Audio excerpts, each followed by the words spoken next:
Hola, ¿cómo estás? Yo soy Vir y en este podcast llamado Diario No Íntimo comparto el proceso que estoy viviendo buscando resignificar mi historia de un pasado violento y cruel para sentirme bien conmigo misma y con la vida a pesar de lo que viví. En este episodio voy a hablar sobre un tema que hablé en el episodio anterior, que mencioné mejor dicho, y que es sobre cómo cambié mi creencia de que había venido al mundo solo a sufrir las peores cosas, a estar convencida de que me merezco que me pasen cosas buenas y cómo aprender a hacerme responsable de que me pasen cosas buenas. El episodio anterior estuvo bastante intenso. La realidad es que si fuera por mí hubiera durado como 40 minutos más hablando del tema, porque sentí que a medida que iba hablando se iban abriendo otros subtemas relacionados, y uno de ellos es esto de creer que merezco que me pasen cosas buenas. Ya lo mencioné en otros episodios y lo conté en mi blog, pero hasta febrero del 2018, que pude decirlo en voz alta, que pude decírselo a otra persona y emocionarme por decir que yo también merezco que me pasen cosas buenas, hasta ese momento yo estaba sumamente creída que en verdad nunca me iban a pasar cosas buenas y que había venido al mundo a sufrir. Y que cuando me sucedía algo bueno, tenía que hacer algo para que me pase algo malo para equilibrar o pagar la deuda de haber disfrutado de algo bueno. A veces puede ser difícil sentir que merecemos cosas buenas, sobre todo si pasamos por dificultades o experimentamos traumas en el pasado. Pero ahí es importante recordar que nuestro pasado no define nuestro valor como persona, ni nuestro presente, y mucho menos determina si sos capaz o no de recibir cosas buenas en la vida, es decir, que te pasen cosas buenas. Pero esta creencia de que no mereces que te pasen cosas buenas es una de las creencias que peor le hacen a nuestra autoestima. Y esto de pensar que no somos merecedoras de cosas buenas es un pensamiento súper negativo también. Y todo lo que hacemos inconscientemente para no merecer que nos pasen cosas buenas también es un gran círculo vicioso, lamentablemente. Ya lo conté varias veces, pero el público se renueva, teóricamente. Pero yo viví tantas situaciones traumáticas y tan seguidas en mis primeros años de vida que prácticamente crecí creyendo que sufrir era sinónimo de vivir. Que te pasen cosas malas era vivir. Y más o menos desde los 10 años que tengo conciencia de un miedo que me acompañó durante muchos años. Tener miedo a cumplir años imaginando qué cosas horribles y peores que las que ya viví podían pasarme en el próximo año.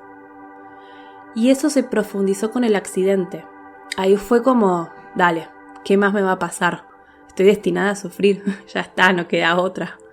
Porque si existe un ser superior o un destino o lo que fuera, estaba como obsesionado conmigo. Se le fue un poco la mano, la verdad. Y además de ese miedo de que al cumplir años, estar esperando con una angustia terrible de no poder festejar cumplir años porque para mí significaba que me iban a pasar cosas peores. También estaba la actitud que adopté de sabotearme a mí misma. Es decir, si me pasaba algo bueno, buscaba que me pase algo malo como para equilibrar. Como para que el ser superior o el destino o el universo no piense que me acostumbré a que me pasen cosas buenas. Entonces, en vez de dejar que sea algo externo a mí, que decida por mí sobre lo malo que me iba a pasar, decidí tomar el control de la situación y causarme algo malo a propósito. O sea, se entiende el nivel de locura que manejaba en mi mente, ¿no? Y tener esa creencia condiciona tu vida. Y sí, ¿cómo no la va a condicionar? Porque una persona que cree que no se merece que le pasen cosas buenas va tomando decisiones en su vida que van confirmando esa creencia. Y cuando sucede algo bueno, es como un error en la Matrix. Porque aparte, y esto es muy doloroso de decir y aceptar, pero sentir que no merecía que me pasen cosas buenas hacía que no salga de mi zona de confort, hacía que no me arriesgue a buscar el trabajo que me merecía o incluso el salario que me merecía por mi trabajo. A mí me hacían trabajar el doble que mis compañeros, pero cobraba menos que ellos, por ejemplo. Y el no tener que arriesgarme tenía algo positivo. No tenía que superar ni enfrentar mis miedos tampoco. Aparte, yo creí que no me merecía que me pasen cosas buenas porque me consideraba un monstruo. Y esto es algo en lo que sigo trabajando al día de hoy, pero que me es muy difícil. Y está relacionado con el abuso sexual que sufrí cuando tenía 9 años y a las cosas que hice y que no pude pedir ayuda. Y eso derivó, bueno, no sé si estoy con ánimo hoy para hablar de esto porque se me empezó a cerrar la garganta, así que nada, mejor cambio de tema. Pero quería decir eso, que mi creencia de no merecer cosas buenas también tenía que ver con sentirme un monstruo, una mala persona que merecía castigo constante. Pero parece contradictorio, y lo sé porque lo viví y vivo en carne propia el tema de la contradicción, porque por un lado me sentía un monstruo que merecía castigo por no haberse defendido y por no haber defendido a mi hermana, pero por otro lado mi mayor deseo era dejar de sufrir, dejar de vivir en un ambiente violento, poder alejarme de la violencia. Y esto de sentir que no merezco cosas buenas también tiene que ver con el nivel de exigencia que tuvieron conmigo en la escuela, que mi padre me obligaba a sacarme 10 o un 9 como muy baja nota, y si me sacaba 8,50 o menos, había castigo físico y psicológico. Eso configuró en mí una autoexigencia con niveles altísimos.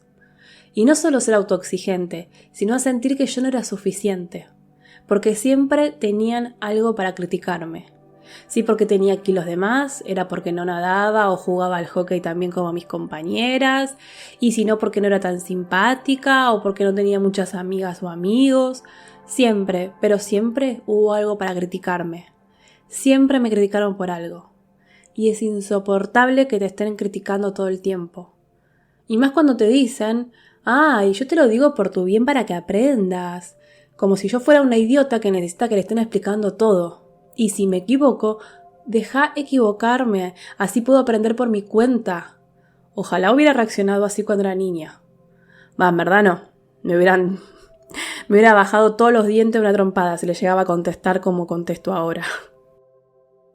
Pero las expectativas irreales, la comparación constante con las demás personas, la autoexigencia de ser una alumna excelente, una niña 10, los traumas emocionales por la violencia y el abuso que sufría, la crítica constante.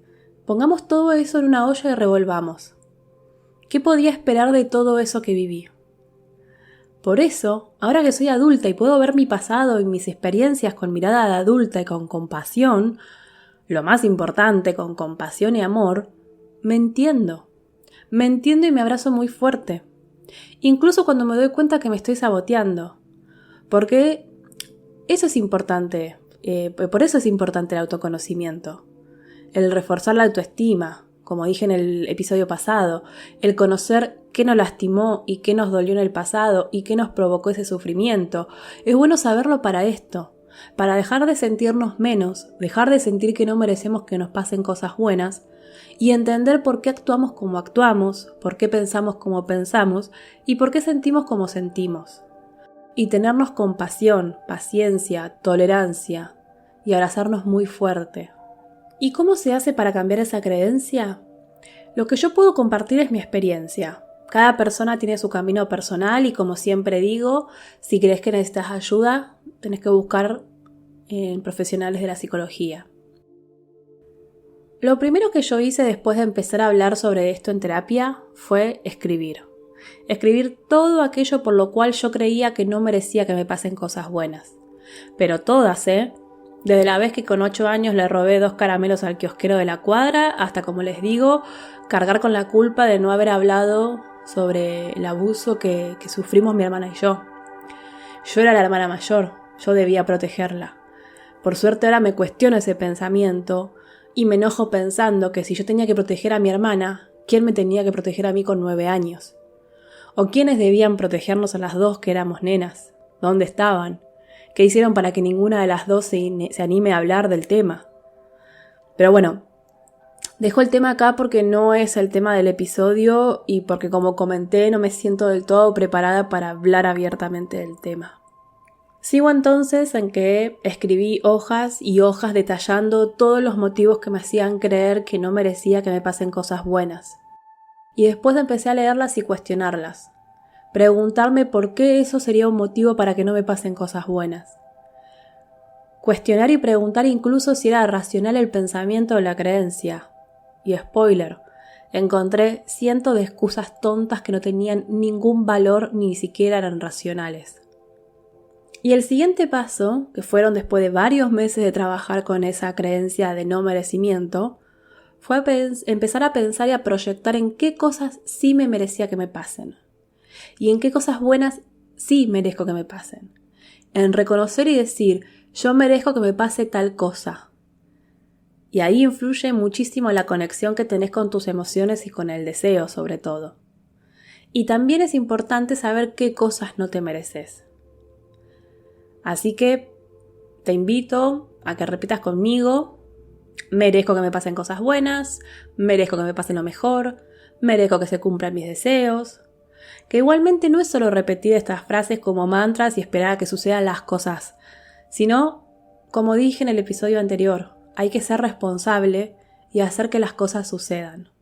Y la pregunta para conocerte de este episodio es, sabiendo que mereces que te pasen cosas buenas, ¿qué cosas te gustaría que te ocurran? ¿Qué cambiarías en tu vida sabiendo que te mereces lo mejor? Y por hoy dejamos acá. Gracias por escucharme, gracias por leerme, gracias por escribirme.